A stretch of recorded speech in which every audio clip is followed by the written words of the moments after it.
अस्सलाम वालेकुम नाज़रीन, मैं हूं आपको अपना दोस्त Mohammad Adnan city traffic police Faisalabad से। एजुकेशन फॉर यू चैनल पे मैं आप लोगों का वेलकम करता हूं। नाज़रीन, आज की मेरी वीडियो का टॉपिक बहुत इंपॉर्टेंट है। टॉपिक की तरफ जाने से पहले मैं आप लोगों से रिक्वेस्ट करूंगा कि चैनल को सब्सक्राइब कर लें, बेल आइकन को दबा लें ताकि आने वाली हर अच्छी से अच्छी और इन्फॉर्मेटिव वीडियो मैं आप तक लेके आ सकूँ। जी नाज़रीन, आज मैं आपको बताने वाला हूँ कि पंजाब पुलिस और ट्रैफिक पुलिस में अप्लाई करने का क्राइटेरिया क्या है। तो ये आपने मेरी वीडियो गौर से सुनते जाना है ताकि आप लोगों को समझ आती जाए। जो किसी को नहीं समझ आएगी तो मुझसे कमेंट में आके पूछ सकता है। सबसे पहले आता है कि हम अप्लाई कैसे कर सकते हैं, क्या तरीकाकार है और हमारी क्वालिफिकेशन क्या होनी चाहिए। ये गौर से सुन लें। अगर आपने पंजाब पुलिस पे अप्लाई करना है, जो पंजाब पुलिस है, उसमें आपकी मैट्रिक होनी चाहिए और उसमें 50% नंबर होने चाहिए, 50% नंबर आपके होने चाहिए। क्लियर हो गया। दूसरे नंबर पे है ट्रैफिक पुलिस। काफी लोगों के जहन में यही रहता है कि ट्रैफिक पुलिस में भी ये मैट्रिक ही होना चाहिए। नहीं, ट्रैफिक पुलिस में अप्लाई करने के लिए आपकी तालीम FA होनी चाहिए और उसमें 50% नंबर आपके होने चाहिए।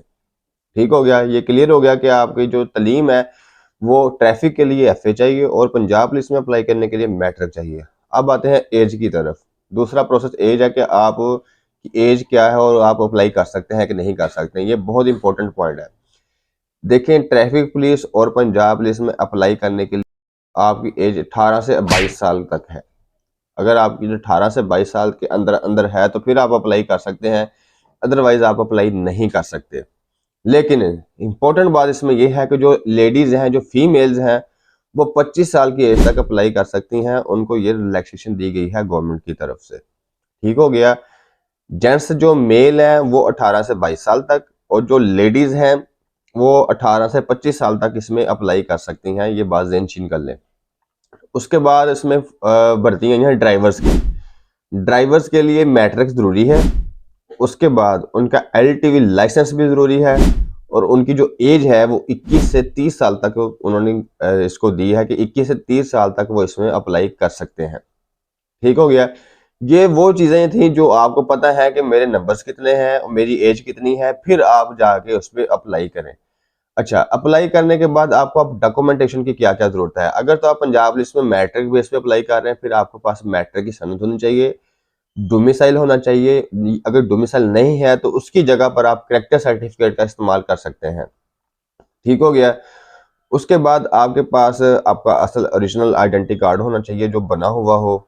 ठीक है। उसके बाद आपने तस्वीरें बनवा लेनी है अपनी। कम से कम ये मेरी बात टेंशन कर लें, हर बंदे ने 20-20 तस्वीरें लाजमी बनानी है।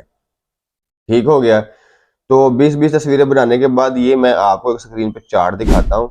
उसमें ये देखे सारा कुछ लिखा हुआ कि आपने कितनी तस्वीरें अटेस्टेड करवानी है, क्या सीन है।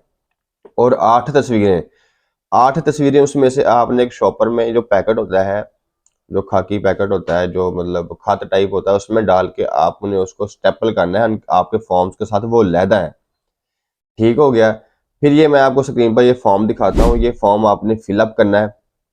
इसमें आपका नाम, वल्दियत है, अगर आपका कोई अजीज औकारा पुलिस में है तो उसके हिसाब से इसको फिल करना, अगर नहीं है तो नहीं करना। नीचे आके आपने 2 ऐसे बंदों के नंबर लिखने हैं या नाम पता लिखना है जो मतलब आप एक घर में रहते हैं कि साथ वाले का लिख दें। वो इसलिए होता है वेरिफिकेशन के लिए कि पंजाब पुलिस किसी ना किसी बंदे की ड्यूटी लगाती है। वो जाके इर्द गिर्द जो आप जिनको आपने नंबर दिया होता है उनसे फ़ोन पे भी पूछ लेते हैं, नहीं तो वो फिजिकली विजिट करके पूछते हैं कि ये बंदा इधर ही रहता है, इसका क्या सीन है, ये कोई किसी गैर कानूनी सरगर्मी में मुलविस तो नहीं है। तो इस तरह की वेरिफिकेशन भी पंजाब पुलिस करती है जब आप भर्ती होने के करीब होते हैं। ठीक हो गया। तो ये फॉर्म फिल करना है। उसके बाद आपके कोई भी फॉर्म फिल नहीं करना, वो दफ्तरी इस्तेमाल के लिए होते हैं। बस आपने अपनी जनरल इन्फॉर्मेशन इसमें पुट कर देनी है। ठीक हो गया। उसके बाद थर्ड फॉर्म पे आ जाएंगे। ये रोल नंबर स्लिप्स है, वहां पे भी आपने एक एक पिक्चर अपने स्टेपल करनी है। ये आप स्क्रीन पे गौर से देख सकते हैं। वो पिक्चर भी आपने स्टेपल करनी है एक एक करके। ये 3 हिस्सों में डिवाइड हो जाएगा। एक इस साइज में से पंजाब पुलिस रख लेगी, 2 हिस्से आपको मतलब वो मिल जाएंगे, तो वो भी आपसे सबमिट होते रहेंगे। एक हिस्सा फिर एंड पे आपके पास रह जाएगा, जिससे आप जब अपने टेस्ट के लिए क्लियर होंगे तो वो उस रोल नंबर स्लिप से मैच करके आपको देखेंगे ये बंदा वही है, फिर आपको वो आगे बैठने देंगे। तो इनको आपने संभाल के भी रखना है। ठीक हो गया। अब डॉक्यूमेंटेशन की समझ आ गई। अगर आपने मैट्रिक बेस पे अप्लाई करना है तो मैट्रिक की सनद होनी चाहिए, आपके पास डोमिसाइल होना चाहिए, ID कार्ड होना चाहिए, कैरेक्टर सर्टिफिकेट होना चाहिए, तो वो अगर नहीं बनवाना आता किसी को तो उस पर मैं वीडियो बना दूंगा कि आपने करेक्टर सर्टिफिकेट कैसे हासिल करना है और उसकी कितनी फीस है। ठीक हो गया। उसके बाद आपने अपने डॉक्यूमेंटेशन की जो कॉपीज है वो 3-3 कॉपियां करवानी है। हर डॉक्यूमेंट की आपने 3-3 फोटो कॉपियां करवानी है, सर्टिफिकेट की भी, डोमिसाइल के भी, मैट्रिक की सनद की भी। इन सब की आपने 3-3 कॉपियां करवानी है और ये सब डॉक्यूमेंट्स आपने अटेस्टेड करवाने हैं किसी गेस्टेड ऑफिसर से। ये आपने सारा कुछ करके फिर आपने इनको स्टेपल करना है। जहां भी जितनी तस्वीरें रिक्वायर हैं वहां पे आपने उतनी तस्वीरें लगा देनी है और 8 तस्वीरें लहदा से आपने किसी शॉपर में डाल के उसके साथ लफ करनी है। ठीक हो गया। उम्मीद है समझ आ गई होगी। अगर फिर भी किसी को कुछ नहीं समझ आई तो वो मेरे चैनल को सब्सक्राइब कर ले और मुझसे कमेंट में आके पूछ सकता है। इंशाल्लाह वहां पर उसका भी उसके सवाल का जवाब इंशाल्लाह उसको मिल जाएगा। उम्मीद है समझ आ गई होगी। अगर आप चाहते हैं कि किसी और टॉपिक ऐसा हो जो आपको लगता है इंपॉर्टेंट है, उस पर वीडियो बननी चाहिए, तो आप मुझे कमेंट में बताएं कि सर इस टॉपिक पे वीडियो बनाएं, तो उस टॉपिक पे भी आपको इंशाल्लाह बहुत जल्दी वीडियो मिल जाएगी। बहुत शुक्रिया जी। अल्लाह हाफिज।